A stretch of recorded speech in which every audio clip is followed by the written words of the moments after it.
Now let us analyze how in a market-based economy, the backbone of Indian economy, that is the society, has been destroyed. Now let us try to analyze this with our previous example only for the purpose of better understanding. In the previous example, I had said that here Mr. A was intended to set up his new business, and out of this 10 lakhs, 5 lakhs, the source of 5 lakhs was his own funds, and the rest of the rupees 5 lakhs he used to borrow from his relatives and family friends. But when after India became a market-based economy, the market keep on creates new demands. They used to dump new products into the market which are very attractive, which used to tempt the people to spend the money, to consume the money, which leads to people end up with nil savings or very less savings. And even if some people have some savings, their thinking has been completely commercialized. Why? Because the market keep on creating new demands, but the financial resources was very limited. So they used to think about only themselves. Their thinking of collectivism has been shifted to individualism. They used to think only about them and their wants. So this is how, even though some people have some savings, they used to lend them at very high interest rates, which was right now happening in the economy at a high interest rates of 6 rupees, 7 rupees, 8 rupees interest rate. This is how the globalization, this market-based economy, has destroyed the very backbone of the Indian economy. And if you observe, the number of joint families in India has been reduced drastically after globalization. Why? Because our thinking has been completely changed. In olden days, we used to share and care for people around us. India is a country of complete relations. But after India turned as a market-based economy, the market keep on creating new wants. People are messed up with satisfying their wants. They are never ever into bothering of others and their relatives. So this was the main concern right now. And thank God, in India the situation was somewhat better. In India, the joint families have been turned into small families. But in the West, the situation was very horrible. Even in US, the divorce rate was around 50%. It is a very good indicator which shows that their attitude was more towards individualism.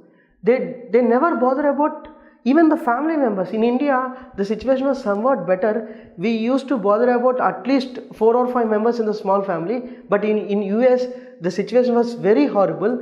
And even a son can apply a writ petition for a divorce from his father, and the court has admitted, and the court has given the judgment that there doesn't exist any relation of father and son except the relation of co-citizens. You can't create relations through law. You can destroy them, but you can't create them. The very threat to the US economy was that too much of individualism. They used to earn 5 days and they used to spend the entire amount in those 2 days of weekend. But in India, the situation is different. We used to at least save for our own children. So this is how the savings has protected the Indian economy. But right now, in metros, especially in metro cities, the attitude of individualism was increasing more and more in India also, which was a very threat to India in future. But from this, we can easily understand that adopting the market-based economic policies to India is clearly a mismatch, which will lead to a disaster in near future. Even this market-based economy is failure in West also. In the year 2008, when US meltdown had occurred, the then Fed chairman Alan Greenspan has said that I had followed all the economic theories to which Nobel Prize has been awarded, and I don't know how this crisis had occurred. So this is how all these theories have been proved wrong, but we are still following them. The remedy for this was we have to develop India-centric thinking and we have to frame economic policies which are India-centric. And in previously I had said that sacking of Raghuram Rajan from the position of RBI governor. This government, the current Modi government, is framing the economic policies which are India-centric. And I will explain you later how I can say that these economic policies are India-centric.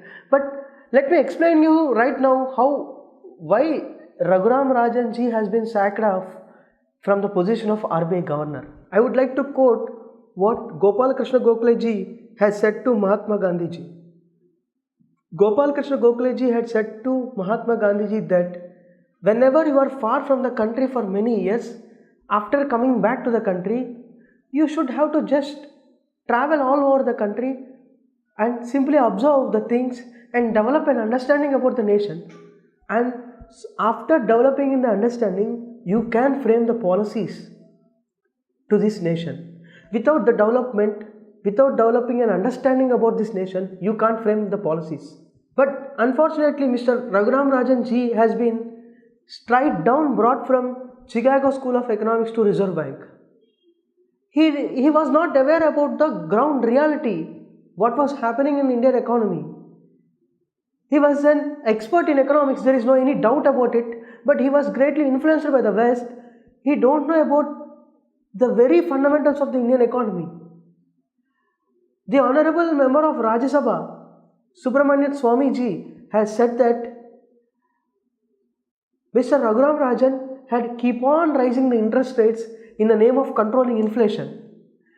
Due to this, the micro, small and medium enterprises had suffered a lot. So, economics is just a theory, but it had a lot to do with people. You have to consider the savings habit, their civilization, their culture to frame the economic policies. Without having an understanding about all these things, you can't frame the policies which well suits to the nation. So this is the reason for the conflict between this government and Raghuram Rajan ji. And coming to another economist who openly criticizing this government policies was Mr. Honorable ex-Prime Minister of India, Mr. Manmohan Singh ji. Mr. Manmohan Singh ji is a great economist and the nation was proud about him, and even he was an honest person. I don't think so he had made such comments in the political interest. But in the year 1993, I think, when Manmohan Singh ji was the Finance Minister of India, he approached Jagadish Bhagwati, a world famous economist, and requested him to suggest a plan for the development of India. And Mr. Jagadish Bhagwati ji had said that, your country has saving more than required. Your savings to GDP ratio was around 23%. And your families were saving more. It was around 19% to the country's GDP. Bring it down to 10%. Ask your citizens to consume more. This consumption will lead to production, and production will generate employment, and then nothing can stop your country from growing. This was a serious suggestion given by Jagadish Bhagwati to Manmohan Singh ji. And Mr. Manmohan Singh ji has accepted this. But the savings only had protected the India. The savings was one of the leading force for this informal sector establishments. Their source of finance was savings of their own and their own family friends and their own relatives. They don't have access to formal credit. The entire informal sector has only just 5% of access to the formal credit. They used to depend upon the traditional financiers like family, friends, relatives and etc. But your theories are saying to destroy the savings, convert the savings into consumption, and if the money went into corporates will has never an attitude of sharing and caring. They used to think only about their profits. So this is how there was a clear mismatch between the ground reality and the economic policies. As the Honorable Ex-Prime Minister of India Manmohan Singh ji was, even though he was a great economist, his treatment, his policies to the Indian economy was not correct.